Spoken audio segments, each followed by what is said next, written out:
Kini na nga tanong mga idol. Kana pag ato lang ini siyang alagaan o atimanon, maghatag di siya og maayong benepisyo sa atong mag-uuma.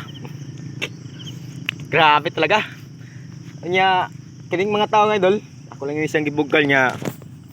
Ang kamot idol mura og may sakit na gini siya, mura og aksyonig kubal o kalyo.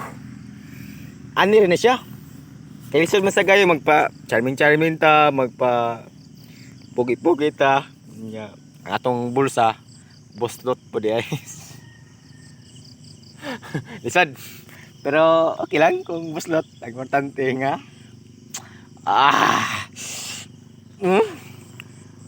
Ato ni padayon mga ka-idol, ato na itudlo sa inyo ha. Unsaon na to pagtrabaho? Dili na porta soltire kay lisod kayo. Patay mahimo ba?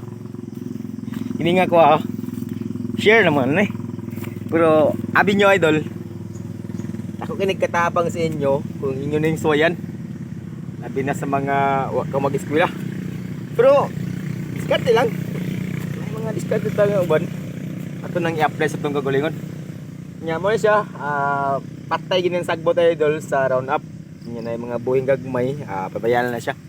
Ang importante magpadayon ta sa tong trabaho karon. Oh. Bukal-bukal na siya idol, mo nagduwa lang ka ba? Ani na ha? Kasi nakingon mo matay. Pero mas maayo idol, magamit ang guantes kay sakit naman ang kamot idol niya. Siyempre, kinahanglan magkatrabaho ta every morning. Before ta mag stay, kailangan na makaagi ta gamay kay aron natay kita ba? Kita. Simod. Ang bungot ni idol. Nya hagal kita naong. Wag kita ka patupin na baga mura. Siyempre wala na. Sa na ba na?